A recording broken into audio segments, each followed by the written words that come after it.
Bonjour à toutes et à tous. Effectivement, donc, le sujet sur la turbulence, et peut-on encore faire de la stratégie? Donc moi, je suis professeur, et nos autres professeurs, lorsqu'on est exposé à un problème comme ça, en général, on mobilise des modèles. Et il y a un modèle qui convient très très bien pour comprendre ce que c'est que la turbulence, c'est le modèle de la dinde. Alors, supposez une dinde.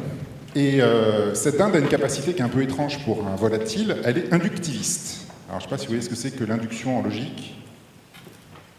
Non, c'est pas comme en cuisine. L'induction en logique, c'est lorsque vous tirez des enseignements généraux des événements particuliers qui vous sont arrivés. Et il se trouve que cette dinde, je ne sais pas pourquoi, elle a cette capacité donc d'être inductiviste. Et qu'est-ce qu'elle fait, la dinde? Eh bien, elle regarde comment a évolué son bien-être au cours du temps. Et elle se rend compte que son bien-être évolue de manière positive et continue au cours du temps. Tous les matins, le fermier vient la voir, vérifie qu'elle va bien. On la nourrit de mieux en mieux. La quantité de graines qu'elle reçoit augmente. Elle peut même calculer l'augmentation qu'elle reçoit chaque jour. Et puisqu'elle est inductiviste, eh bien, elle en tire une règle générale qui est « mon bien-être va s'améliorer continuellement jusqu'à la fin de ma vie ». Donc elle prolonge la courbe et elle suppose qu'elle mourra d'ici quelques années dans une espèce de nirvana dindinesque où tout sera pour le mieux dans le meilleur des mondes possibles pour les dindes. Alors le problème évidemment, c'est que c'est une dinde. Et donc, il lui manque une petite information que nous autres êtres humains, on peut rajouter, et qu'elle n'a pas, c'est l'échelle de temps. Et si on rajoute l'échelle de temps, eh bien, le 24 décembre, il se produit une turbulence. C'est-à-dire que, brutalement, le devenir que la dinde avait envisagé n'est pas tout à fait celui qui va effectivement arriver. Alors je sais, c'est rigolo, voilà. En fait, si vous réfléchissez bien, c'est assez effrayant comme truc. C'est-à-dire que ça veut dire qu'on ne peut pas prolonger les courbes. Ah oui, je vous demande juste un petit exercice hygiénique. La prochaine fois que vous assisterez à une réunion où un de vos collaborateurs va vous présenter, je sais pas moi, l'évolution des ventes sur l'année prochaine, l'évolution de tel budget, l'évolution, etc. Et qu'il y aura, vous savez, le réalisé, et puis après, il y a toujours en pointillé, voilà, le prévisionnel. Je vous demande d'avoir simplement cette petite réaction à partir de ce moment-là, c'est de vous dire, c'est une dinde. Parce qu'on ne peut pas faire ça. On ne peut vraiment pas faire ça. Alors, c'est pas moi qui ai eu cette idée-là, bien sûr. Je l'ai volée à Nassim Taleb, qui lui-même l'a volée à Bertrand Russell. D'ailleurs, c'est une vieille histoire, l'histoire de la dinde inductiviste. Et Nassim Taleb en avait fait un livre que je vous recommande, qui s'appelle Le Signe Noir, et qui consiste en fait à dire ça. C'est-à-dire que c'est pas l'observation qu'on peut avoir des phénomènes jusque-là qui permet d'anticiper ce qui va se passer. Et le signe noir en est le symbole, parce que, comme vous le savez, le signe, très longtemps dans l'histoire européenne, a été le symbole de la blancheur, parce qu'on n'avait vu que des signes blancs partout. Et quand on est arrivé en Australie, l'observation d'un seul signe noir a réduit à néant l'idée selon laquelle les signes étaient blancs. Et le signe noir, c'est ça, c'est un événement imprévu qu'on n'avait jamais vu jusque-là, mais c'est pas parce qu'on l'a jamais vu jusque-là qu'il n'a aucune raison de se produire. C'est exactement la logique de la dinde. Excusez-moi. Alors, juste quelques signes noirs, je ne sais pas, de ces derniers temps. Lehman Brothers, celui-là, on n'a pas encore complètement fini de le payer. Au passage, vous connaissez la célèbre citation maintenant qui dit « Si Lehman Brothers s'était appelé Lehman Sisters, on n'aurait peut-être pas eu les mêmes problèmes ». Irma, bien sûr, Irma, quand même très impressionnant, on n'avait jamais vu une tempête de cette taille-là. Volkswagen, moi je trouve génial quand même que des types qui bricolent un logiciel truqueur arrivent quand même à quasiment tuer la plus grosse entreprise automobile du monde, chapeau. Et puis il y a l'inénarrable feuilleton de l'euro, vous avez vu, dès que l'euro arrive à peu près 1,20 $, ça y est, on commence à s'effrayer sur le fait que ça va bloquer l'économie, ou dès que l'euro descend en dessous d'1 $, c'est aussi catastrophique et on commence à se faire très très peur. Est-ce qu'on a plus de signes noirs qu'avant? C'est une question que vous pourriez vous poser parce que les exemples qui sont là sont relativement récents. En fait, je ne crois pas du tout. Je crois pas du tout. Si je vais plus loin, je me souviens d'Arthur Andersen, moi. J'avais un copain qui travaillait chez Arthur Andersen, et quand ils ont explosé en vol, il m'a dit, c'est simple, un soir, le chef nous a appelés, il nous a dit, reviens pas au bureau demain matin, il n'y en a plus. C'est-à-dire qu'ils ont fermé en une nuit pour éviter que ça se contamine. Je me souviens évidemment de Paname et TWA. Je ne sais pas si vous êtes un peu cinéphile, mais sur l'affiche de 2001, c'est de l'espace, le film de Stanley Kubrick en 1967, vous avez, sur l'affiche, vous avez une station spatiale qui rentre, un vaisseau spatial qui rentre dans une station orbitale, en apesanteur, et ce vaisseau spatial est un vaisseau de la Paname. Parce qu'en 67, quand on imaginait si un jour, en 2001, on va dans l'espace, on ira forcément avec la société qui sera là pour toujours dans le transport aérien américain, qui est la Paname. Elle n'est plus là, elle a disparu. Je me souviens aussi de Leia Flatlaye Kötl. Non, c'est l'accent islandais qui est pas bon. hein, le volcan islandais, Eyjafjallajökull. Moi, j'allais à Moscou ce soir-là, c'était un vendredi. J'attendais dans l'embarquement, et puis d'un seul coup, sur tous les panneaux, il y a marqué cancel, cancel, cancel, cancel partout. Alors je vais voir l'hôtesse, forcément, je dis mais qu'est-ce qui se passe? Elle dit bah voilà, il y a un volcan islandais qui a explosé quelque part, qui est entré en éruption en Islande, là, et ça fait donc un nuage de cendres, et puis les avions ne peuvent plus voler parce que ça pourrait les abîmer. Alors j'ai fait comme tout le monde, j'ai regardé par la fenêtre, et le ciel était tout bleu. Alors j'ai dit à l'hôtesse, mais on voit rien. Elle dit bah justement. Et ça va durer longtemps cette affaire-là, et ben, on ne sait pas. Et je vous rappelle que ça a duré quand même 12 jours, si mes souvenirs sont exacts. Pendant 12 jours, il n'y a pas eu un seul vol dans tout l'hémisphère nord, enfin du côté européen. Alors j'ai demandé à des étudiants islandais, parce que j'en ai des étudiants islandais, est-ce que l'Eyjafjallajökull est un gros volcan chez vous? Ils m'ont dit non, il est tout petit celui-là. On en a, il est beaucoup plus gros. Et d'ailleurs, il y en a un qui est beaucoup plus gros, qui va pas bien en ce moment, qui commence à tout sauter un peu. Je ne sais pas si vous voyez, si ce truc-là rentre en éruption, il n'y a plus aucun vol, peut-être dans tout l'hémisphère nord, pendant 6 mois. Et là, la stratégie de Air France, si vous voulez, c'est complètement autre chose, quoi. Donc non. Et puis alors, je ne sais pas, le plus bel exemple, Enron évidemment. Vous vous souvenez les gars qui confondaient le résultat net après impôt avec le chiffre d'affaires. Ouais. Et puis là, je vous ai mis un billet de 1000 milliards de marques. Parce qu'il faut savoir que le taux de change entre le dollar et le mark est passé de 4 marks pour 1 dollar en 1918 à 4200 milliards de marks pour 1 dollar en 1924. Et nous, on se fait peur avec l'euro à 1,20$ ou 1 dollar. Donc, non, il n'y a pas plus de signes noirs aujourd'hui qu'avant, bien évidemment que non. Moi, j'avoue, je suis très énervé quand je lis tous ces articles qui commencent par le monde est devenu tellement turbulent, ou vu qu'il n'y a plus d'incertitude et qu'on ne comprend plus rien. J'ai l'habitude maintenant de penser que quand je lis le monde est devenu incompréhensible, en fait, je traduis, moi, la personne qui écrit a vieilli. Je crois que l'être humain a un bon fond. Moi, je suis avec des jeunes tout le temps, et je crois que quand il est jeune, l'être humain, il se dit « je vais comprendre ». Puis en vieillissant, il comprend rien, et donc il se dit « c'est devenu incompréhensible ». Non, ça l'était déjà, en fait. C'est consubstantiel, c'est consubstantiel. Regardez, juste quelques petits exemples. Les 30 Glorieuses. Alors ça, c'est la période bénie, de prospérité, tranquille. Vous voyez, avec les gens qui prennent qui font leur pique-nique au bord de la route, où tout était simple, tout était calme, où on maîtrisait tout, quoi. Voilà. C'est quand même dommage qu'on n'ait plus ça. Mais prenez n'importe quel journaux des 30 Glorieuses, c'est abominable. Il y a des guerres partout, il y a des révolutions partout, il y a des assassinats dans tous les coins, il y a des attentats. Enfin, c'est vraiment une période extrêmement trouble, en fait, les 30 Glorieuses. Cette phrase-là, d'après vous, avant les événements qui se déroulaient dans le monde n'étaient pas liés entre eux, depuis, ils sont tous dépendants les uns des autres. Non? Vous voyez quand ça peut être fait, ça? 1860? Ouais. Oh, c'est pas Alvin Toffler qui, lui, en 1965, lui, il a dit ça. Le changement nous frappe avec une intensité inédite et la plupart d'entre nous n'y sont ridiculement pas préparés. En 1965, il a dit ça. Déjà, à l'époque, on disait on est dans une turbulence qui n'est pas possible. Alors qu'aujourd'hui, on considère comme étant une période calme. Non, en fait, celle du bas, c'est Polybe, en fait, 2e siècle avant Jésus-Christ. Je sais pas... Ça, c'est un article scientifique. Je suis désolé, je suis prof, moi, de temps en temps, on regarde un petit peu de la recherche. C'est un article scientifique dans une revue que je vous déconseille éminemment, le Strategic Management Journal. Si vous lisez ça, vous avez mal à la tête toute la journée. Mais c'est un article très intéressant où les gens se sont posé la question, les auteurs, est-ce que nous vivons vraiment dans un monde plus turbulent? Et ils ont regardé toutes les bases de données qu'on a à notre disposition sur le plan macroéconomique depuis à peu près 50 ans. D'accord? Vraiment un travail extrêmement sérieux pour essayer d'identifier ce que la turbulence s'est accrue. Et ça a été repris dans un bouquin que lui, je vous conseille, en revanche, qui est très très bien, Business Exposed de Frank Vermeulen. Et la conclusion de tout ça est la suivante.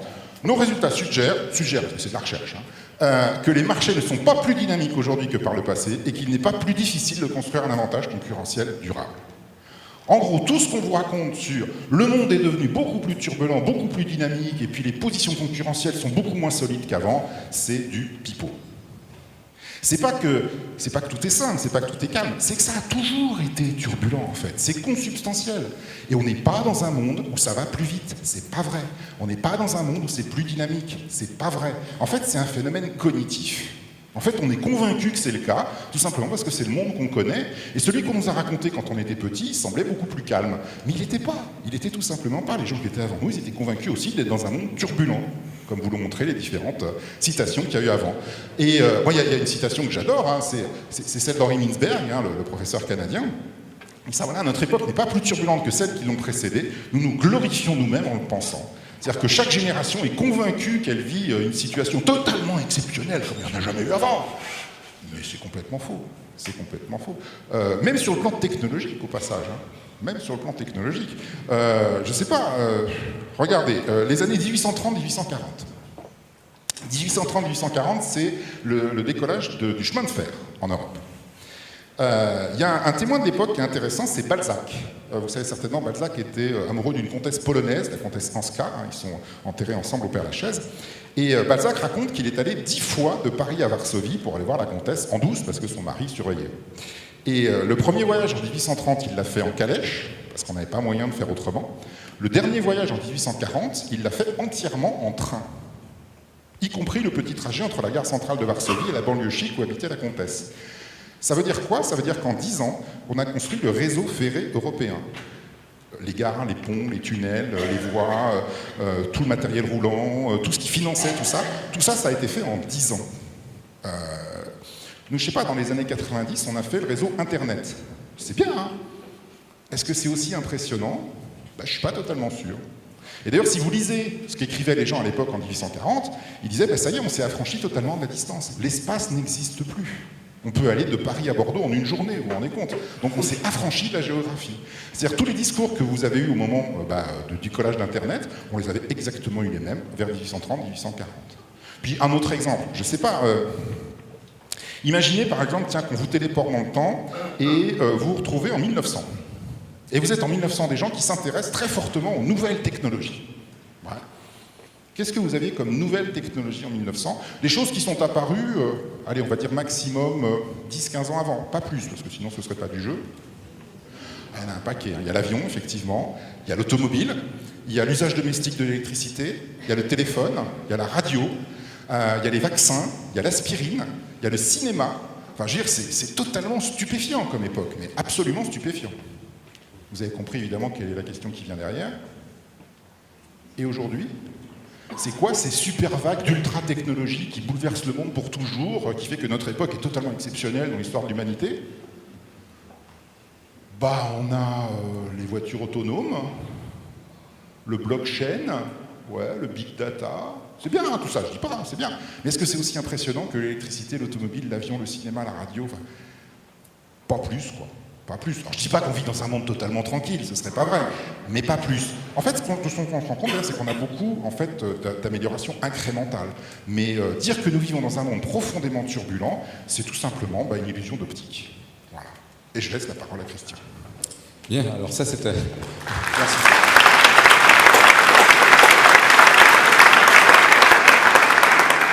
Merci. Merci Frédéric. Alors, Christian, toi, ton regard, est-ce que vraiment tu as le sentiment qu'on est dans une période réellement turbulente? Bon, je ne vais pas aller contre ce qu'a dit Frédéric. Hein. Voilà. Bon, ça paraît tellement à la fois clair et important. Hein. Voilà, la phrase de Ai Weiwei, le grand écrivain, le grand artiste chinois contemporain, il vous dit « La créativité fait partie de la nature humaine ».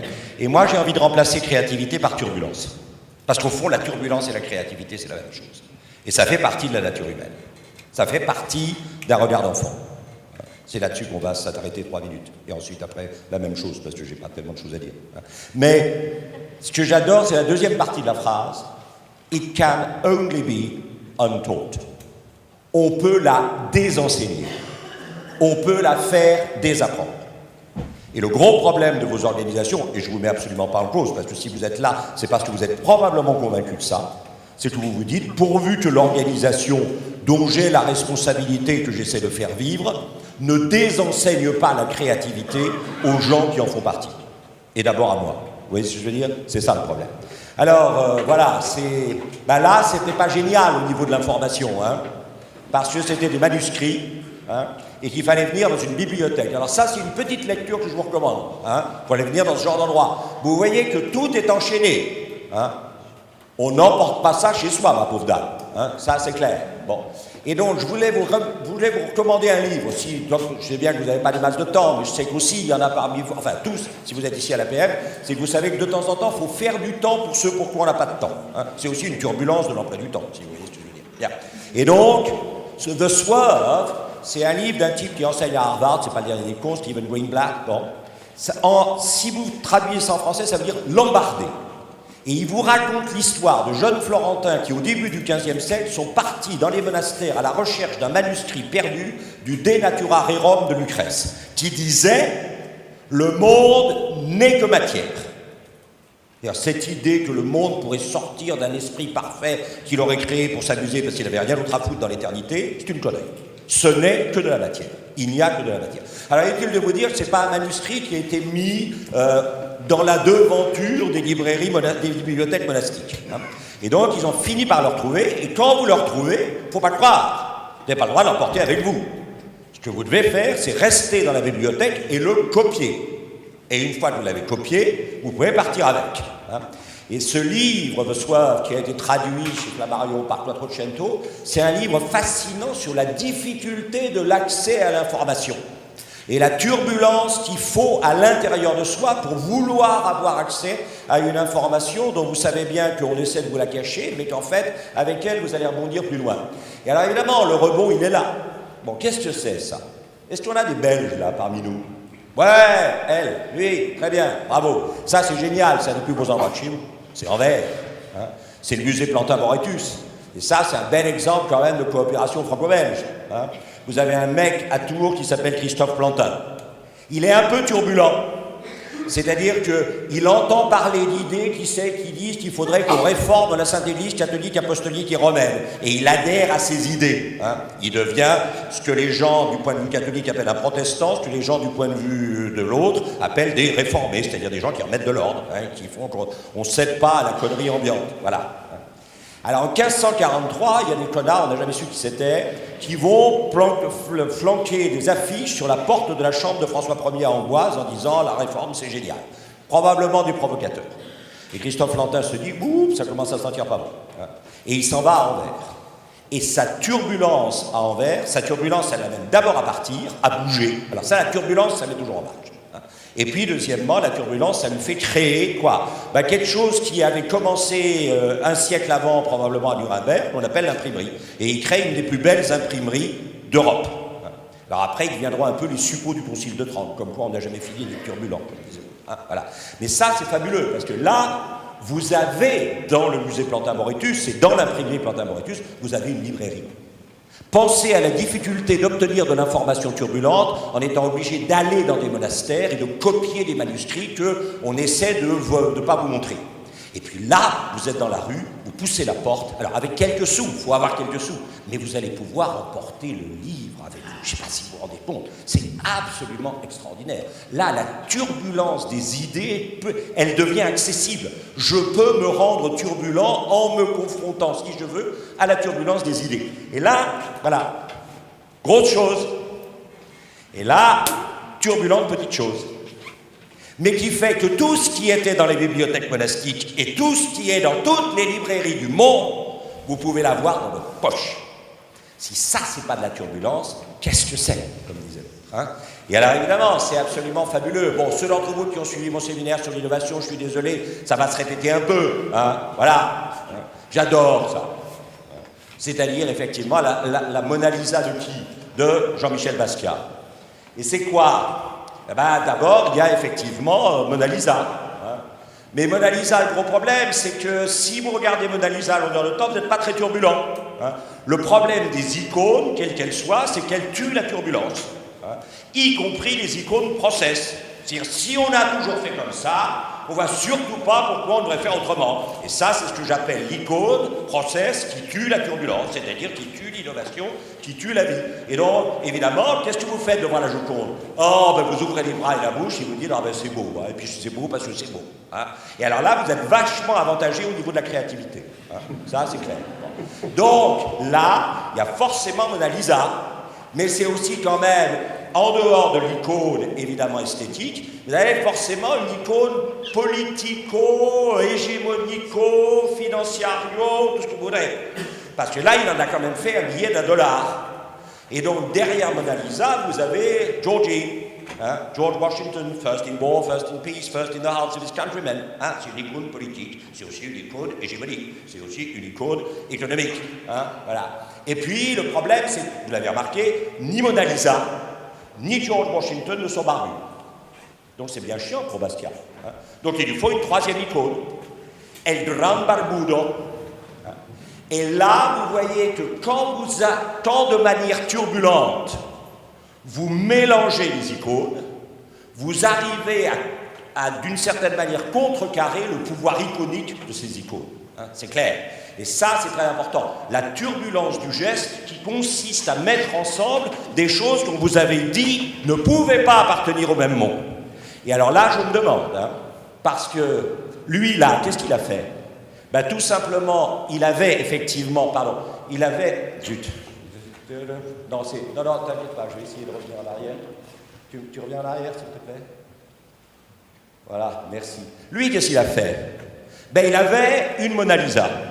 Et sa Mona Lisa, ça s'appelait quoi? Ça s'appelait le téléphone portable. Il avait un George Washington. Et sur George Washington, ça s'appelait quoi? Ça s'appelait effectivement l'accès à l'Internet. Et il avait un grand barbudo qui s'appelait quoi? Ben, qui s'appelait l'appareil photo.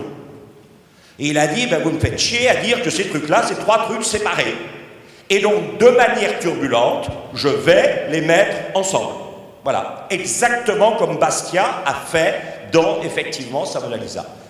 La turbulence, elle est effectivement la seule manière de répondre à ce que Fred nous a appelé la turbulence du monde. Si vous n'êtes pas... Alors, elle est plus ou moins grande, cette turbulence du monde. Mais si vous n'êtes pas turbulent, effectivement, vous ne pourrez pas répondre à la turbulence du monde.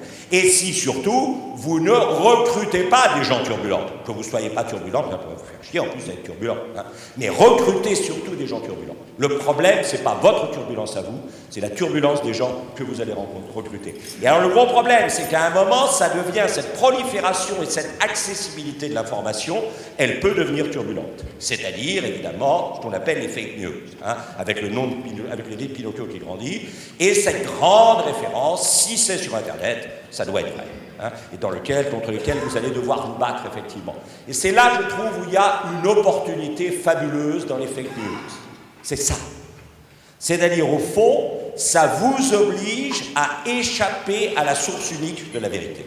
Et ça vous oblige, quelque part, à cette nécessité de travailler de manière turbulente ensemble. Hein. La turbulence négative des fake news ne peut être contrecarrée que par la turbulence positive de la confrontation continuelle des idées, des informations, des sources d'informations, etc. Et puis ça, auquel je crois de plus en plus, parce qu'à force de traîner dans les entreprises, je me rends compte que ça, c'est vraiment essentiel. Cette autre manière d'être turbulent, qui est effectivement le reverse mentoring. Hein, c'est-à-dire cette idée que vous, en tant que chef d'entreprise, en tant que responsable de communauté, il faut organiser ça, cette turbulence. C'est-à-dire, les jeunes vont effectivement prendre en charge un peu les vieux. Hein. Ce que vous voyez là, vous avez remarqué, c'est beaucoup moins génial que Frédéric. Frédéric, ça s'allume et ça s'éteint, ça apparaît, etc. Mais moi, à un moment, je faisais des diapos. Jusqu'au jour où deux de mes anciens sont venus me prendre à part et m'ont dit, tu sais, papy, il faut arrêter là. Et j'ai dit quoi? Ils m'ont dit PowerPoint. J'ai dit quoi? Ils m'ont dit PowerPoint. J'ai dit, c'est quoi ça? Ben, ils m'ont dit, on va te montrer. Là. Et vous voyez, ça, c'est absolument fondamental. J'ai tout appris de mes anciens étudiants. C'est pas génial, hein, mais au moins c'est moins nul que des diapos, bien sûr. Hein. Et vous voyez, ça, je trouve ça génial, je trouve ça extra. Hein. Le jeune en t-shirt complètement câblé avec les deux plus anciens. Et en même temps, la turbulence qui consiste effectivement, cette turbulence-là, où les vieux sont un peu perturbés par les jeunes, si les vieux acceptent de se laisser perturber par les jeunes turbulents, les vieux, d'une certaine manière, se légitiment auprès des jeunes. Vous voyez ce que je veux dire? Accepter la turbulence que vous imposent les jeunes, si vous êtes vieux, ça vous légitime auprès d'eux pour leur partager un certain nombre de choses auxquelles ils n'ont pas encore eu accès. Ça, c'est très important aussi. Voilà. Oui, merci. Christian Monjou.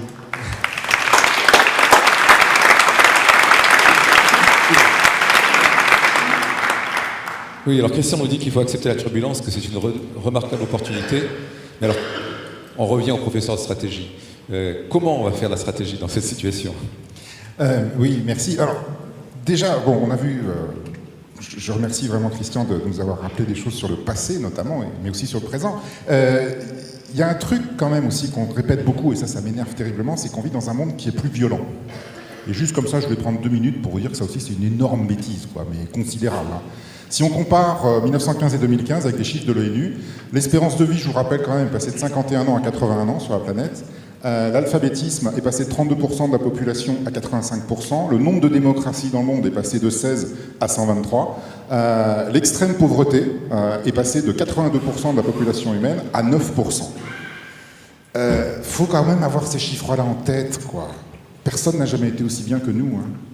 Personne n'a jamais été aussi bien que nous. Il faut arrêter de se faire peur, quand même. Rappelez-vous quand même que 80% des hommes soviétiques nés en 1920 n'ont pas survécu à 1945. 80%.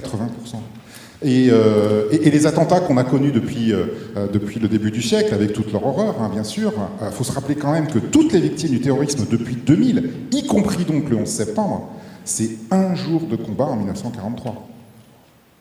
Et la guerre, elle n'a pas duré un jour. Hein. Donc bon, on n'est pas dans un monde plus violent. Je vous rappelle cette jolie citation de Bill Gates. Hein. Voilà, le monde va mieux. Ça semble fou, c'est ça. Ça semble fou, mais non, il faut arrêter de dire que ça semble fou. Mais c'est vrai. On est à la période la plus pacifique de l'histoire de l'humanité. Donc bon, turbulence, ouais, mais on est bien content d'être là plutôt que nos grands-parents, si vous voulez. Il faut se souvenir de ça un petit peu tous les jours. Alors, il y a un gros paradoxe en stratégie. Il y a un truc qui est très embêtant en stratégie. C'est que la stratégie, vous le savez, ça consiste à allouer des ressources qui engagent l'entreprise dans le long terme. Donc on prend des décisions d'engagement, d'allocation de ressources humaines, financières, technologiques, ce que vous voulez. Mais l'objectif de la stratégie, c'est aussi la recherche de la liberté de mouvement. Et donc là, il y a un vrai souci. C'est-à-dire que si vous engagez sur des choix d'allocation de ressources, par définition, vous limitez votre liberté de mouvement. Le vrai paradoxe, il est là, c'est comment je vais faire pour prendre des décisions qui font que je construis une usine, que je lance un produit, etc. Mais en même temps, je veux conserver une liberté de mouvement. La vraie complexité de la stratégie, pourquoi c'est une discipline complexe, elle est là. Elle est sur ce paradoxe fondamental entre je cherche la liberté et en même temps je dois prendre des engagements durables, sinon j'ai pas de stratégie. Ah oui, si je change mes allocations de ressources en permanence, je suis pas dans la stratégie, je suis dans l'agilité. Bon, j'ai rien contre l'agilité, mais c'est pas de la stratégie, quoi. C'est juste de l'adaptation permanente. Et c'est autre chose. Or, si on fait un peu de vocabulaire, il faut se souvenir quand même que l'imprévu, c'est pas l'aléatoire. C'est pas la même chose. Ça, c'est de l'aléatoire. Quand vous jouez au casino, quand vous lancez des dés, vous savez pas ce qui va se passer, mais vous savez ce qui peut se passer. C'est simple, hein. Au casino, ça peut faire que de 0 à 36. Il peut pas se passer autre chose. Tout simplement. Et donc, vous pouvez calculer la probabilité de chacun des événements. Quand vous lancez les dés, ça va de 1 à 6 et pas autre chose. Et donc, vous pouvez calculer la probabilité de ce qui va arriver. Ça, c'est de l'aléatoire. La vraie vie, celle des affaires, la vôtre, c'est pas du tout les dés ou la roulette. C'est bien pire. Il peut se passer absolument n'importe quoi. C'est une roulette où il sortirait un nombre irrationnel. C'est des dés où il sortirait pi. Je sais pas, évidemment le 11 septembre, les types ils arrivent à rentrer dans les tours et les tours s'effondrent toutes les deux. Que quand même, pour des types qui savaient à peine piloter, c'est quand même totalement stupéfiant. Évidemment Fukushima, où un typhon va quand même réussir à créer, un tremblement de terre crée un tsunami qui crée une catastrophe nucléaire. Les 3 enchaînés, c'était totalement inenvisageable. Mais ça peut être positif aussi. Je vous rappelle que J.K. Rowling, elle a écrit Harry Potter dans des bistrots parce qu'elle n'avait pas de quoi se chauffer chez elle. Et c'est la première personne à avoir gagné 1 milliard avec son écriture de son vivant. Et puis Facebook, en 5 ans, 100 milliards de valorisation boursière. Ça non plus, on n'avait jamais vu ça. Et donc ça, c'est de l'imprévu, c'est pas de l'aléatoire. Et donc vous vivez dans l'imprévu et pas dans l'aléatoire. Et faut aussi se souvenir que l'instable, c'est pas forcément l'incertain. Je suis désolé, mais je fais un petit peu de vocabulaire. D'un côté, vous avez la certitude, et de l'autre côté, vous avez l'incertitude. Et puis, il y a un autre axe, je suis prof de stratégie, je ne peux pas m'empêcher de vous faire une matrice de 2 quand même. De l'autre côté, vous avez la stabilité et l'instabilité. Si vous êtes dans un monde qui est comme ça, c'est-à-dire vous savez où vous êtes et vous savez où vous allez aller, ça, c'est ce qu'on appelle un monde placide. Et honnêtement, il n'existe qu'en économie, celui-là. Il y a aussi le monde où vous savez où vous allez aller, mais vous ne savez pas quand. Qu'est-ce qui va provoquer le changement ? D'accord ? Et ça, c'est ce qu'on appelle de l'aléatoire, c'est les dés. On sait ce qui peut se passer, mais on ne sait pas lequel va sortir. Au-dessus, eh bien, vous avez le fait que vous savez comment ça va changer, mais vous ne savez pas ce que ça va devenir. Et là, là, on est plutôt dans un environnement qu'on appelle dynamique. Et la vraie réalité, en fait, très honnêtement, elle est là. C'est-à-dire qu'on ne sait pas trop ce qui va se passer et on ne sait pas trop sur quoi ça peut déboucher. Et là, on est effectivement dans l'imprévu. Et le vrai monde dans lequel nous vivons tous, c'est un monde imprévu. Tout le reste, ce sont des simulations qu'on a faites pour essayer de se rassurer et puis de faire de la planification budgétaire. Mais fondamentalement, c'est tout simplement irréel. 4 niveaux d'incertitude qu'on donne en général, c'est un peu la même chose, vous allez voir. Le niveau 1, c'est « ça a été comme ça dans le passé, et ça va continuer ». Bon, là maintenant, vous avez une référence obligée, quand je dis ça, c'est la dinde. Ça, c'est le raisonnement de la dinde. D'accord ? La deuxième solution, c'est « ça a été comme ça dans le passé, et il peut se passer ensuite soit ça, soit ça, soit ça ». Ça, c'est la dinde discrète. C'est ce que font les économistes en général. Hein. Ils disent, voilà, ça a une crise en L, une crise en W, une crise en V. Ils font des typologies sur des trucs, en fait, qu'on ne sait pas ce qui va arriver. La troisième solution, c'est, voilà ce qui s'est passé dans le passé, et il peut se passer à peu près n'importe quoi sur un champ de possible. Donc ça, c'est de la dinde continue. Maintenant, il n'y a rien qui vous dit pourquoi est-ce que ça ne va pas plus haut ou plus bas que le champ continu qu'on a défini. Et la vraie réalité, bien sûr, une nouvelle fois, c'est qu'il s'est passé ça dans le passé, et très honnêtement, on ne sait pas ce qui va se passer ensuite, quoi. Mais vu que c'est très compliqué de se frotter à ça, on essaie de le coller à des autres représentations du monde. Et moi, je vis sur des représentations du monde. Moi, j'enseigne des représentations du monde, mais qui ne sont pas le monde, en fait. Oui, au passage, on a fait une petite enquête et on s'est rendu compte que la plupart des dirigeants pensaient que ce qui se passait, c'était soit le niveau 1, soit le niveau 4. Mais on oublie les deux autres, ce qui est a priori quand même un petit peu étrange, sachant que dans une observation qui a été faite par McKinsey, il y aurait 50% en fait des situations qui seraient sur les niveaux 3 et les niveaux 2. Enfin bon, c'est McKinsey, ils vendent aussi des modèles, donc on va être méfiant. Juste un truc quand même, tous ces grands modèles de stratégie, que ce soit les 5 forces de la concurrence, que j'aime beaucoup, que ce soit la matrice BCG, que je déteste au plus haut point, que ce soit la courbe d'expérience, qui est un vieux machin, ou que ce soit l'inénarrable bidule des financiers, la valeur actuelle nette, vous êtes-vous déjà rendu compte que toutes ces choses sont des modèles de dinde ? Toutes ces choses postulent qu'on va construire le futur sur le passé. Bah oui, on regarde la situation actuelle, voire passée, et avec ça, on va décider comment on va allouer les ressources futures. C'est complètement idiot, quoi. Oui, mais on n'a pas tellement autre chose, donc on fait avec ce qu'on a, quoi. Hein, vous savez, c'est comme, il vaut mieux avoir une carte de Londres quand on est perdu à Paris que pas de carte du tout, quoi. Au moins, on a quelque chose à dire. Vous rigolez, il y a une très célèbre anecdote qui est racontée par le chercheur Karl Weick. C'était un bataillon de chasseurs alpins qui était perdu dans les Alpes. Et le lieutenant perd 4 de ses hommes dans la tempête. Il en a 3 autres avec lui. Ils arrivent jusqu'à un refuge. Et puis là, il ne sait pas où sont les 4 autres. Et c'est la panique. Il se dit, qu'est-ce qu'ils vont devenir ? Je suis responsable, il faut que je fasse quelque chose, mais il ne veut pas sortir et tout. Et il passe des heures et des heures absolument terribles à s'angoisser sur les 4 types qui sont perdus. Et puis enfin, au bout de 7 ou 8 heures, il entend cogner à la porte et il voit les 4 types qui rentrent. Et il est rassuré comme c'est pas possible, ils ne sont pas perdus. Et il a dit, mais comment vous avez fait pour retrouver le chemin dans la tempête ? Il a dit, on avait une carte. Et il regarde, c'est une carte des Pyrénées. Ils étaient dans les Alpes. Mais ils avaient une carte, donc ils ont quand même conservé espoir, quoi, si vous voulez, c'est ça le truc. Et alors, le summum, quand même, c'est le plan. Alors ça, c'est génial, ça, le plan. Si vous avez des plans. Ça, c'est formidable, le plan. C'est-à-dire, vous allez non seulement définir l'avenir, mais en plus, vous allez l'écrire et le préciser avec tous les détails possibles. Le célèbre stratège prussien militaire, Helmut von Moltke, disait « Aucun plan de bataille n'a jamais survécu au premier contact avec l'ennemi ». Il y a une interprétation moderne de ça, c'est une interprétation de Mike Tyson, qui dit « Tout le monde a un plan avant de recevoir le premier coup de poing dans la figure ». Et là, d'un seul coup, le plan, c'était quoi déjà le plan ? Il y a un très beau livre, vous avez compris que j'aime bien Mintzberg, il y a un très beau livre de Mintzberg sur grandeur et décadence de la planification stratégique. Parce qu'en fait, le plan, c'est quoi le gros problème du plan ? Le gros problème du plan, c'est que vous avez écrit ce que va devenir la réalité.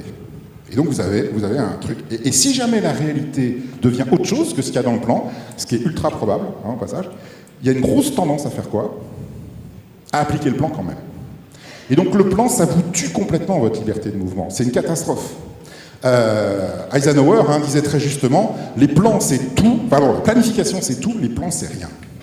Ah oui, l'exercice de planification est intéressant. Je sauve quand même un petit peu ma paroisse. Faire tous ces modèles qui sont des modèles de dinde, vous pourriez vous dire, mais c'est une perte de temps. Non, parce que ça pousse à réfléchir. Ça pousse à se poser des questions, parce que si on ne fait pas ça, on ne fait rien, on attend juste que les événements arrivent. Donc se poser des questions, planifier, c'est bien. Planifier, c'est bien. En revanche, les plans, il faut les brûler. Parce qu'une fois que vous avez un plan, vous risquez d'être prisonnier de ce plan, et là, pour le coup, ça tue votre liberté de mouvement. Si vous avez un plan à écrire un jour, et ça peut vous arriver, je suppose, dans vos entreprises, souvenez-vous toujours qu'il faut l'écrire au crayon. Il ne faut pas l'écrire à l'encre. Il faut toujours garder la possibilité de l'effacer, parce que si jamais le plan il est écrit, après, on va vouloir l'appliquer, et ça peut finir très très mal. Et je dirais même qu'il y a un impératif, en fait, de l'incertitude pour que la stratégie réussisse. J'ai l'habitude de résumer la stratégie par 3 dimensions. Parce que, je sais pas, ma grand-mère m'avait demandé un jour, mais tu es prof de quoi exactement? Je comprends rien. Et j'ai été obligé de me dire, mais c'est vrai que moi je pourrais expliquer ce que c'est la stratégie simplement. Et je pense que la stratégie, ça consiste à définir un système de création de valeur qui permet de gagner de l'argent. Donc ça s'appelle avoir un business model. Ça consiste à se demander sur quel périmètre est-ce qu'on va le déployer, où est-ce que je vais mettre mes ressources, où est-ce que je ne vais pas les remettre. Et puis bien évidemment, je veux conserver un avantage concurrentiel, donc il faut que ce modèle économique et que ce périmètre, il résiste à l'imitation. Parce que sinon, je vais me faire copier très vite. Au passage, c'est très facile de se souvenir de ce modèle, parce que ça fait VIP. Donc si vous avez votre stratégie un jour à écrire, moi je vous conseille très simplement, vous faites 3 paragraphes. Un paragraphe V, c'est quoi mon modèle économique, comment je gagne de l'argent. Un paragraphe I, c'est quoi mon avantage concurrentiel, qu'est-ce qui est difficilement imitable, pourquoi ça va durer. Un paragraphe P, où est-ce que je vais mes ressources, et où est-ce que je ne les mettrai pas. Au passage, là, vous êtes en train de vous poser une question, forcément. Oui, merci. Pourquoi il y a un ours? Parce que j'essaie d'avoir des slides qui veulent dire quelque chose, donc... Pourquoi il y a un ours? Pour l'imitation. Pour l'imitation, je sais pas, j'aurais pu mettre un perroquet, un singe... Hein? Et l'ours, il défend contre l'imitation, c'est ça? C'est passionnant de poser cette question, on a toujours des interprétations... Il y a des gens qui me parlent de peau de l'ours, il y a des gens qui me parlent d'ours en peluche. Non, maintenant, l'ours, il est fort et il défend. C'est bien, ça. Non, en fait, c'est le miel. Bon, j'avais pas pensé au miel. C'est un... Et alors? Ah, il court vite. Ouais, en fait, non. C'est tout simplement une référence à une blague stupide qu'on raconte à tous les élèves de première année de toutes les business schools du monde pour leur faire comprendre ce que c'est que l'avantage concurrentiel. Alors, si vous la connaissez déjà, la blague, je suis désolé. Si vous la connaissez pas, elle fonctionne comme ça. Il y a 2 types qui se donnent rendez-vous pour faire une randonnée dans une montagne où il y a des ours. Et le premier arrive à 5h du matin, et il a tout l'équipement nécessaire pour faire sa randonnée. Il a un chapeau, un bâton, un sac à dos, des grosses chaussures. Et le deuxième arrive, à 5h du matin aussi, mais il n'est pas équipé du tout. Il n'a pas de chapeau, il n'a pas de bâton, il n'a pas de sac à dos, et il n'a pas des grosses chaussures de marche, il a des fines chaussures de course comme ça. Il y a des chaussures aussi à côté de lui. Alors le premier gars lui dit, mais tu t'es pas équipé, qu'est-ce que c'est que ça? Tu vas te tordre les pieds, les chevilles dans les rochers, la montagne ça pardonne pas, faut s'équiper mon vieux. Pourquoi t'as mis des chaussures comme ça? Et l'autre dit, parce que je sais qu'il y a des ours, et je sais qu'il y a des chaussures comme ça, je peux courir vite. Il dit, tu courir vite? Mais t'es malade ou quoi? Tu sais à quelle vitesse ça court un ours? Mais avec des chaussures comme ça, tu courras jamais plus vite qu'un ours. Il dit, non, mais je courrai plus vite que toi. Et ça, c'est la notion d'avantage concurrentiel, qui se résume à « ça sert à rien de courir plus vite que les ours, il suffit de courir plus vite que les autres ».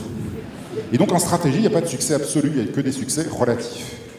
Bon, imaginez maintenant un monde dans lequel tout serait certain. Si tout est certain, il n'y a plus de stratégie possible. Parce que vous savez à la base si vous pourrez imiter un jour ou si vous ne pourrez jamais imiter. Et donc les avantages concurrentiels seraient totalement définitifs ou totalement inatteignables. Et donc par définition même, si tout est certain, il n'y a plus de stratégie. La stratégie, c'est justement ce qui essaie de se coltiner l'incertain.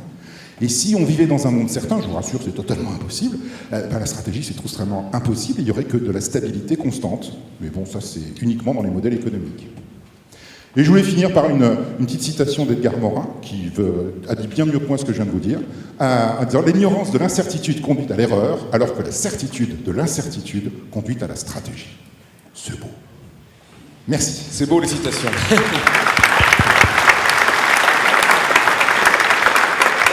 Bien, Frédéric, tu nous dis en fait que la stratégie, c'est avant tout se poser des questions.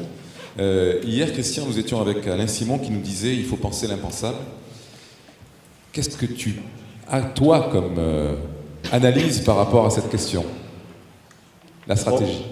Alors, tout simplement, encore une fois, cette idée que la seule réponse à la turbulence, c'est finalement d'être plus turbulent qu'elle. C'est peut-être ça la stratégie, ou la tragédie, je ne sais pas. Là, je vais vous parler brièvement de quelqu'un dont vous avez certainement entendu parler, qui s'appelle Banksy. Hein. Banksy, c'est quelqu'un qui est un street artist absolument étonnant. Et vous voyez, là, il prend le contre-pied d'eux. Hein. Regardez, c'est Disneyland. Hein. Et d'un seul coup, ça devient Dismaland, c'est-à-dire le lieu de l'horreur. Hein. Et là, on était dans un amusement park, on est dans un bemusement park, c'est-à-dire un endroit où on est perdu, étonné, on ne sait plus où on est. Et alors, effectivement, il s'est amusé à faire un Disneyland sordide. Hein, c'est-à-dire quelque chose qui, finalement, par turbulence, fait disparaître le charme des apparences pour probablement montrer la réalité un peu sordide derrière. Hein. Le dauphin qui sort des toilettes, c'est quand même assez étonnant. Hein. Et puis ça qui est tragique, enfin, parce que vous reconnaissez bien sûr entre Mickey et McDonald, hein, la petite fille qui circulait brûlée au napalm sur les routes du Vietnam. Hein. Et alors évidemment, le char de Cendrillon ou le carrosse de Cendrillon, c'est effectivement cassé. Et alors vous voyez, ce qu'il fait là, ce que Banksy fait, qui pour moi est très important, c'est-à-dire c'est se déprendre des évidences, hein, c'est s'obliger à prendre le contre-pied systémique de ce qui nous manipule. Hein, et donc se résoudre, parfois non sans difficulté, hein, à la turbulence pour échapper à l'enfermement. Hein, qui est quand même absolument pour moi fondamental pour. Alors ça peut consister à des choses comme ça, parce que là vous avez reconnu effectivement non seulement Tintin, mais évidemment Edward Hopper.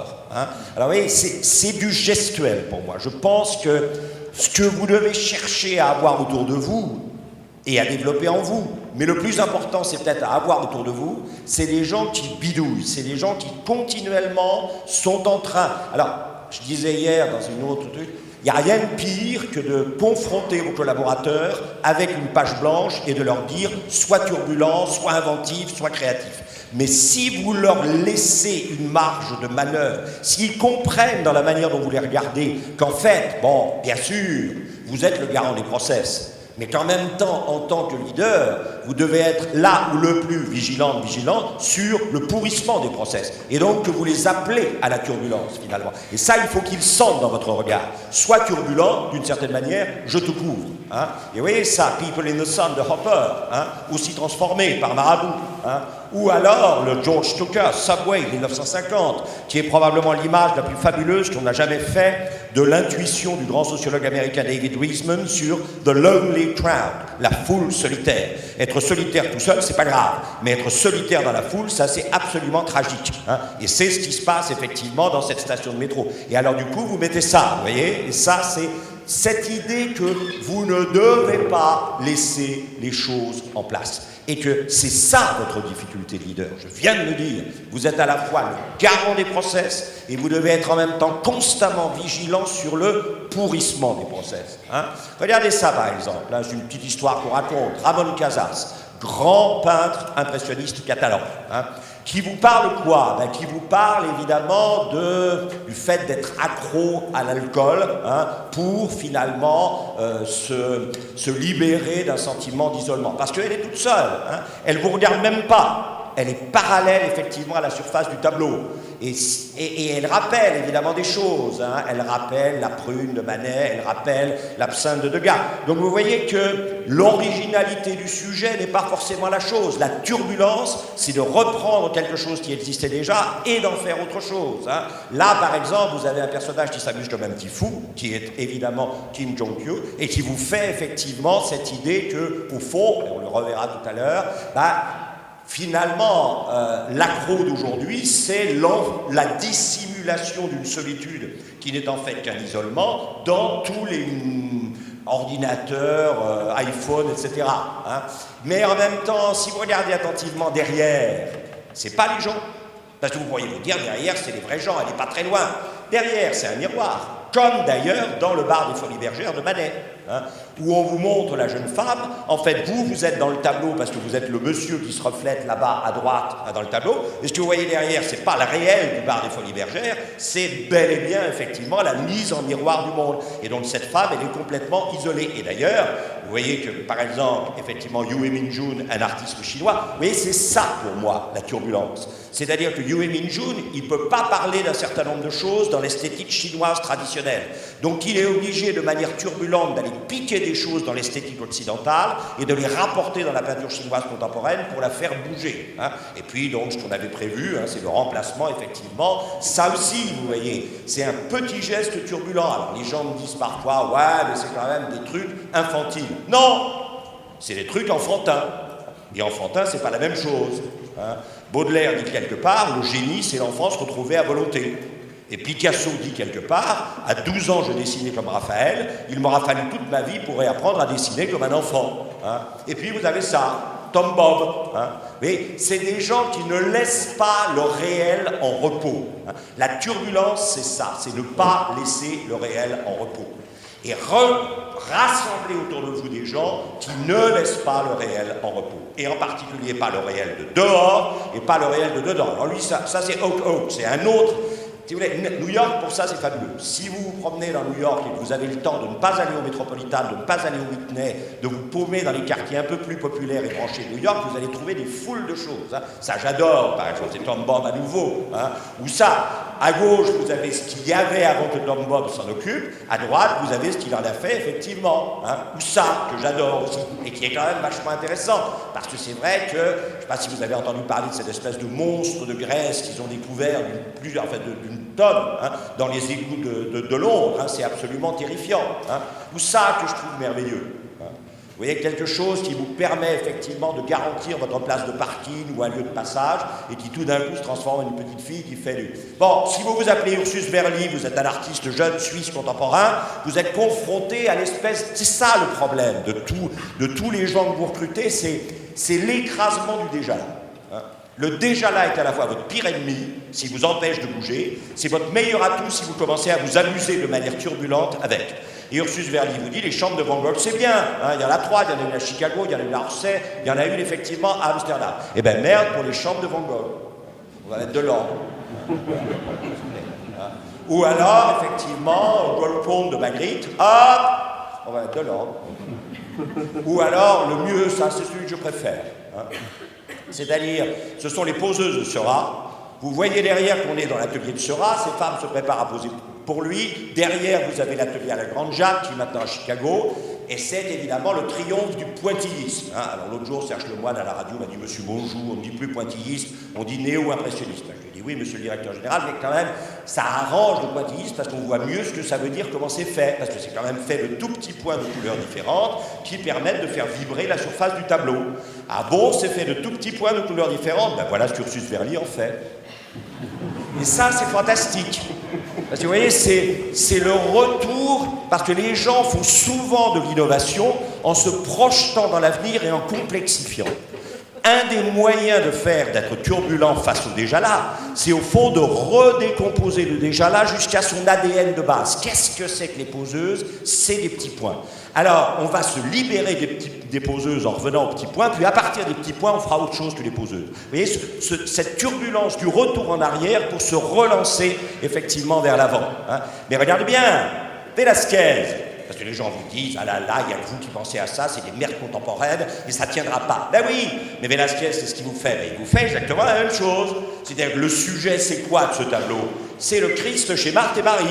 Et oui, le Christ est chez Marthe et Marie. Vous voyez derrière, là, il a foutu le sujet derrière. C'est quand même fou. Hein. Le sujet sacré est renvoyé à la périphérie c'est de la turbulence. Hein. Parce que, évidemment, ce sujet, repris ici par Vermeer au début de sa carrière, c'est il est chez Marthe et Marie, Marie est assis au pied de Jésus, elle l'écoute, et Marthe est en train de faire la cuisine. Et alors, à un moment, elle vient le voir, et elle lui dit, tu pourrais pas dire à ma soeur de venir bosser avec moi, hein.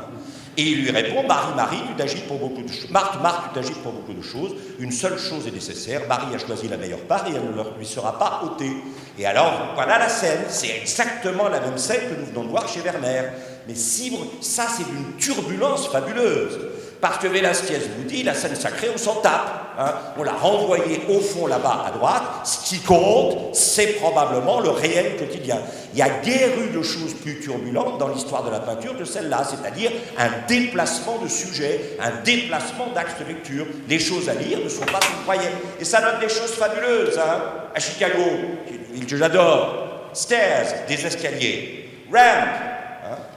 Eh ben, turbulence. On vous dit d'un côté il y a ceux qui ne peuvent pas et de l'autre il y a ceux qui peuvent. Et vous dites, eh ben merde pour ça, je vais essayer de rassembler ceux qui peuvent et ceux qui ne peuvent pas. Vous avez les stairs pour ceux qui peuvent, la rampe pour ceux qui ne peuvent pas, et vous faites Stramp. Et ça c'est fabuleux. Parce que ça veut dire que par un geste turbulent qui consiste à rompre des séparations qu'on vous avait imposées, vous permettez à des gens handicapés de se réintroduire effectivement dans l'univers normal, ce qui est quand même extrêmement émouvant. Lui là, le Rodolphe, hein, qui rassemble à Prague à la fin du XVIe siècle des chieurs absolus, hein, Tycho Brahe à gauche, extraordinaire observateur de l'espace, nul en maths. À droite, Johann Kepler, myope comme une taupe, mais génial en maths. C'est ce qu'on appelle du recrutement synergique, même chez McKinsey. Hein, voilà. Eh ben, lui aussi, il a un artiste de cours. Et cet artiste de cours s'appelle Archimboldo. Et Archimboldo, ben, il vous dit, il faut être turbulent, les mecs. Là, vous regardez comme ça. Maintenant, si vous acceptez d'être turbulent, c'est-à-dire de tous faire le poirier, en même temps, on va pouvoir le faire, ça c'est marrant, hein, ben, vous verrez ça.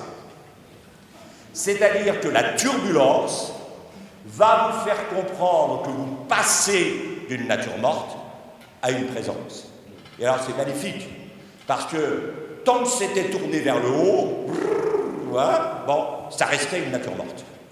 Dès que ça s'oriente vers le bas, c'est-à-dire effectivement la pesanteur, l'épaisseur et en même temps l'extraordinaire dynamisme du quotidien, ça redevient une présence. Ça, faire passer effectivement de la nature morte à la présence, c'est tout le travail de la turbulence du sujet en réponse à la turbulence du monde. Voilà. La turbulence vue par Christian Monjou.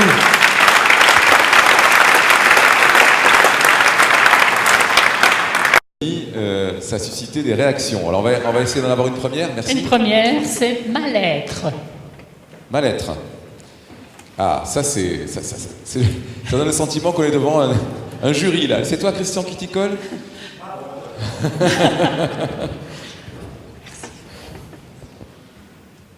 Enfin, à mon avis, le mal-être, il faut l'accepter et il ne faut pas s'y installer. C'est la seule chose. C'est-à-dire que je pense que le mal-être, c'est une bonne chose dans la mesure où elle crée à l'intérieur de soi une turbulence. C'est-à-dire qu'on se dit, là, enfin, je bats. Voilà. Alors évidemment, il y a des gens qui deviennent spécialistes du mal-être, qui s'y enferment, qui en font leur raison d'être et qui font surtout le raison de l'apitoiement des autres sur eux. Hein. Pas des autres sur eux-mêmes, mais des autres sur soi. Voilà. Voilà. Bon, c'est à ça que je pense. Alors c'est vrai que,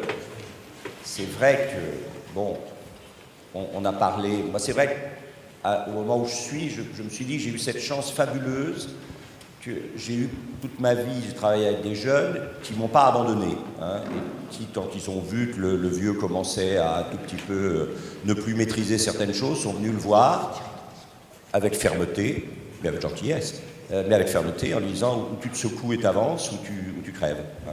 Le mal-être, c'est ça, à mon avis. Si on s'y installe, c'est terrible. Je crois que c'est essentiel en tant que signe de turbulence et qu'invitation à devenir turbulent, c'est-à-dire à bouger. Waouh. Tu n'es pas obligé de répondre, sinon on en prend une suivante. Allez, on en prend une suivante. On va avoir une seconde. Espoir. Espoir. Alors c'est pour toi, Frédéric. Excusez-moi, je suis prof de stratégie ici. Donc, Bon, alors. non, moi je ne peux que répéter ce que je disais tout à l'heure. Et le mal-être, effectivement, c'est la certitude.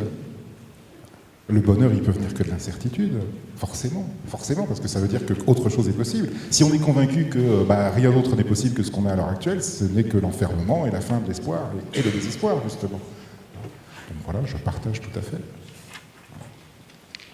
Un autre, renversant. Renversant. Oui, évidemment. Hein. Mais je pense que ce que Fred voulait dire, et je suis d'accord, c'est il y a une exigence de l'espoir. Hein. Il y a là aussi, alors je pensais à ça un tout petit peu, c'est jusqu'où vous avez le droit de renverser vos collaborateurs. Et pour moi, c'est un problème, ça. Si votre leadership, c'est bien sûr de faire en sorte... Alors, votre recrutement, c'est d'aller recruter des gens dont vous vous doutez quand même qu'ils vont semer un peu la panique, parce que vous avez besoin de cette panique. Hein. Parce que le mal-être, il peut venir de l'enfermement dans le déjà là, le mal-être, il peut venir de la question du surgissement du nouveau. Hein. Et c'est vrai que Là, l'idée, c'est jusqu'où vous... Et c'est votre responsabilité, et je ne pense pas qu'il y ait de recette. C'est ça le gros problème du leadership, c'est que le leadership, c'est pas de la recette, c'est de l'improvisation travaillée. C'est-à-dire que vous avez tellement travaillé sur vous-même que quand le moment de l'improvisation vient, la rémunération du travail que vous avez fait sur vous-même, c'est d'improviser juste.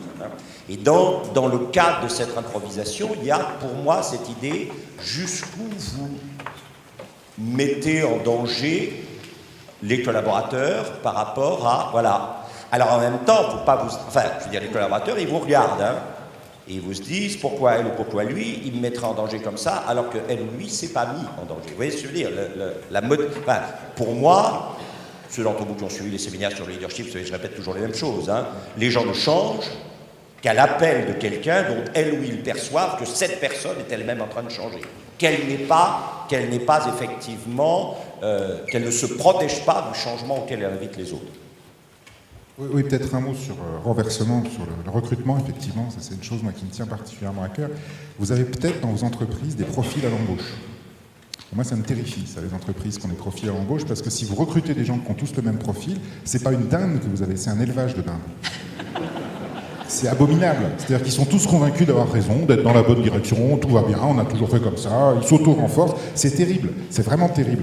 Et, je sais pas, moi, il y a des entreprises qui m'effraient, quoi. Il y a certaines boîtes d'audit où quand on se met à la défense, à la sortie de la tour, on voit sortir 50 fois le même gars. Même il y a une psychomorphologie, quoi. J'ai des étudiants en première année, je sais déjà qu'ils seront recrutés par une boîte de cosmétiques qu'il vaut bien en troisième année, quoi. Ils ont tous la même tête, c'est abominable. Et donc le conseil que je vous donnerais, moi, c'est d'avoir un profil à l'embauche, d'en avoir un bien précis, pour être sûr que de temps en temps, vous allez recruter quelqu'un justement parce qu'il ne l'a pas du tout. On va renverser. Alors celui-là, il va souffrir horriblement. C'est-à-dire que tous les anticorps de la boîte seront là pour l'exterminer, l'expulser. Il n'a pas le bon diplôme, il n'y connaît rien, il n'est pas de chez nous, qu'est-ce qu'on va s'embêter avec ça? Et votre responsabilité, à vous, dirigeants, c'est de le protéger, celui-là. Parce que sinon... Mais si vous ne l'avez pas, celui-là, vous n'avez pas la dissidence. Et si vous n'avez pas la dissidence, vous vous enfermez dans une certitude qui, comme on l'a expliqué, est nécessairement fausse. Un autre mot, timing. Là aussi... Bon, c'est un truc que, là aussi, je réutilise des vieux stocks, mais c'est vrai que quand ça arrive comme ça, on est un peu obligé de vivre sur ces stocks. Vous savez, la phrase de Walt Whitman, enfin, le poète américain, « Delay not, hurrying not ». Sans retard, sans précipitation. Et vous voyez bien qu'on est à nouveau, non pas dans le « ou », mais dans le « et ». C'est-à-dire, la turbulence... Il ne faut pas qu'elle vienne trop tôt. Et il ne faut pas qu'elle vienne inaccompagnée. J'aime beaucoup parce que ce que disait Fred à l'instant, moi je dis toujours, vos innovants, votre premier devoir, c'est de les recruter. Votre deuxième devoir, c'est de les promouvoir par votre confiance jusqu'à une innovation dont ils ne s'étaient pas cru capables eux-mêmes. Et votre troisième devoir, c'est de les protéger. Parce que le jour où un innovant arrive dans une communauté, la chasse à l'innovant est déclarée ouverte, immédiatement. Et donc, c'est ça, c'est timing, pas trop tôt, et en tout cas, pas de manière inaccompagnée, la turbulence, mais pas trop tard non plus. C'est là où à nouveau, on est dans... J'adore, vous le savez, ce titre de Pirandello qui est « Ce soir, on improvise ».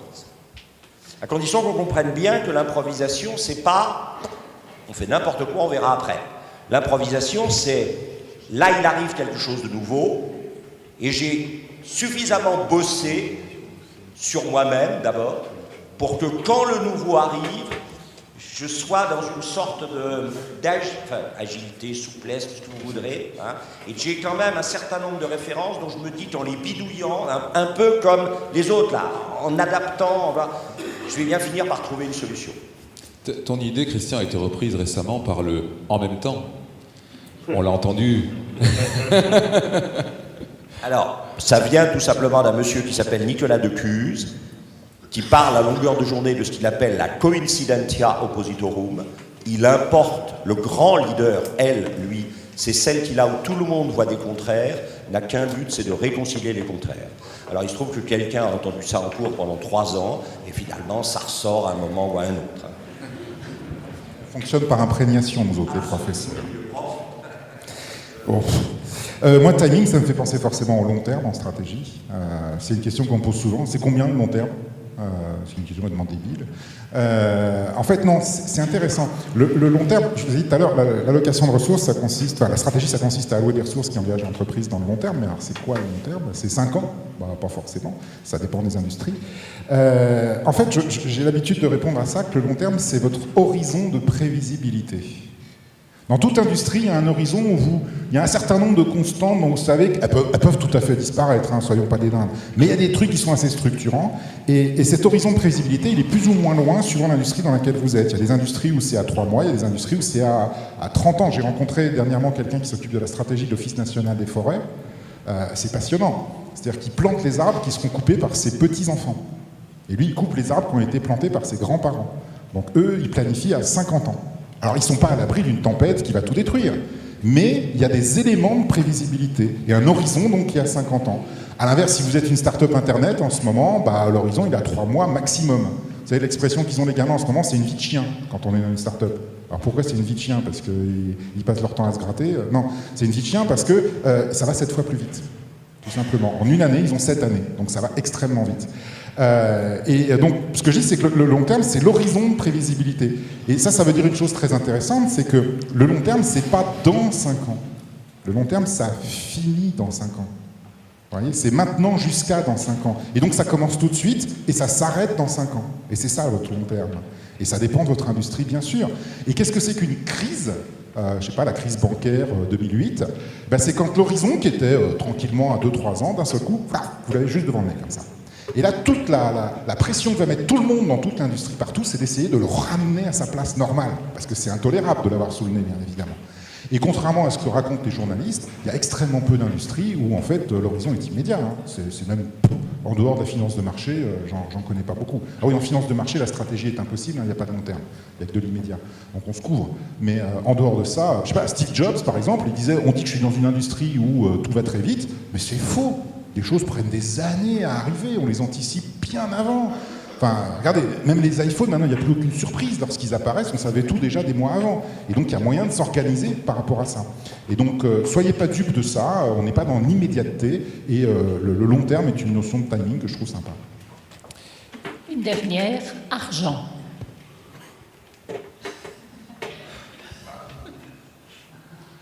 Oh, je crois que... C'est vrai qu'il y a une... Moi, je pense toujours à ça. Hein. Quand Arkwright, en 1771, il crée la première usine d'initiative privée du monde occidental, c'est pas la finance qui l'intéresse. Ce qui l'intéresse, c'est la turbulence du nouveau. Tout le monde faisait de l'industrie, ce qu'on appelle, je ne sais plus comment on appelle ça en français, mais il saura ça, ce qu'on appelle en anglais cottage industry. Industrie domestique, c'est ça? Ouais, peu. C'est-à-dire le fait que, vous savez, on passait déposer chez les paysans au début de l'automne de la laine, du coton, etc. Et puis pendant les longues soirées d'hiver et les jours où il faisait trop froid, où c'était trop merdique pour aller travailler dehors, on cardait, on filait, on tissait. Et donc c'était un complément de revenu. Et... Dans l'horlogerie en Suisse, c'est parce que l'hiver était très long. Et donc, bon, et Arkwright, qu'est-ce qu'il fait? Il dit, attention, on va faire venir tous les gens dans le même lieu, aux mêmes heures, pour travailler ensemble.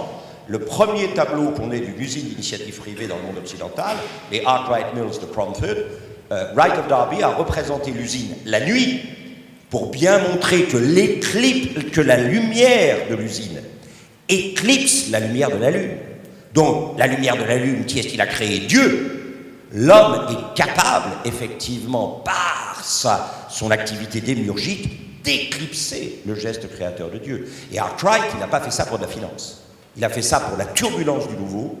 Et il a fait ça probablement pour la manière dont ça rassemblait des gens dans la construction de quelque chose dont on était à peu près sûr du point de départ, mais certainement pas sûr du point d'arrivée. Et donc, alors, voilà, bon. Oui, je partage tout à fait. D'ailleurs, tout ce qu'on entend dit en ce moment sur l'ubérisation, les plateformes numériques, c'est le retour en fait, au fait que les gens vont se mettre à travailler chez eux. Dans une large mesure, l'entreprise a été un épisode de l'histoire. C'est-à-dire que vous êtes les derniers représentants d'une espèce en voie de disparition, on va dire ça comme ça. Ben, bien sûr. Enfin, on espère que vous serez encore là jusqu'à ce que nous on s'arrête, mais... Enfin, quoique non, on peut étudier autre chose, nous, c'est pas le problème. Mais effectivement, on revient à quelque chose qui est pré-capitalistique, qui est médiéval. Absolument.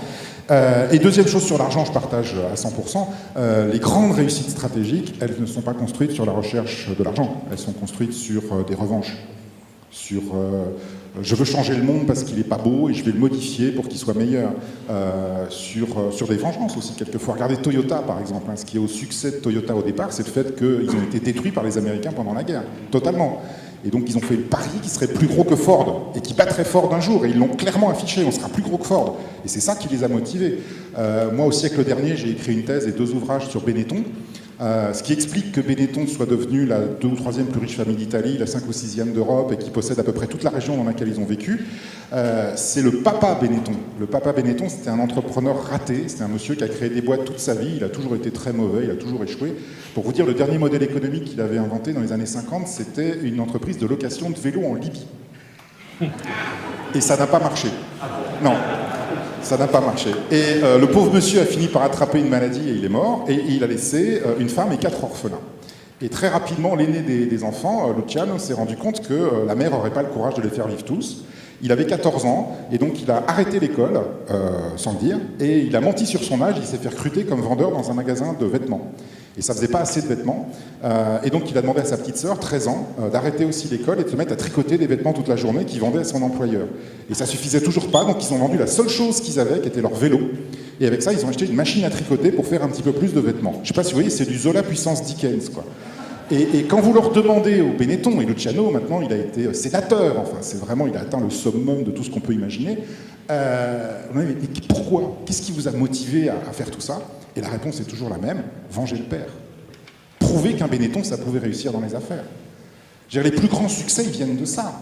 Steve Jobs, qu'on a vu tout à l'heure, enfin, abandonné à la naissance, recueilli par des gens, un migrant syrien, absolument. Si Syrie s'appelle Syrie, c'est pas pour rien quand même. Qu'il est adopté par des gens qui mentent pour l'adopter en plus, qui disent qu'ils vont lui faire qu'ils ont fait des études supérieures et c'est pas vrai. Enfin bon, le type, il a abandonné sa propre fille. Enfin, il est complètement. Et donc le monde est pas beau et je veux le changer, il sera meilleur. Et c'est pas une histoire d'argent. L'argent, ça va derrière, ça va après, ça va avec. Bien, on arrive au terme, donc ce qu'on retient, c'est qu'il faut qu'on aille changer le monde et qu'on venge ce qu'on a à venger, qui nous tient fortement à cœur, pour pouvoir réussir dans ce monde de plus en plus turbulent. Merci à vous deux.